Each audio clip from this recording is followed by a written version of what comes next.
जब कन्फ्युसियसको यो आयो नि कन्फ्युसियसको यसमा भने के हो भने यो भनेको तिमी होइन यो भनेको म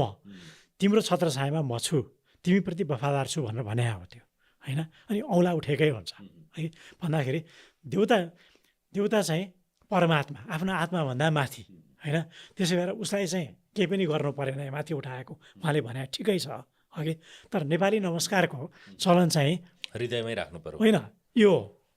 अनुहार छोपिन्छ भन्नुहुन्छ नि हो अनुहार छोपिन्छ है त्यति मात्रै होइन त्यो औँलाले पनि छुनुपर्छ मैले त्यसरी औँलाको कुरा गरेँ यो औँला पनि छुनुपर्छ है मन शरीर सबैले भनेर हुनुपर्छ होइन छुनुपर्छ अनि साथीभाइलाई चाहिँ यसरी हो र छाती छुनुपर्छ मेरो आत्मादेखि नै है साथीभाइलाई चाहिँ यो तिनवटा हो अनि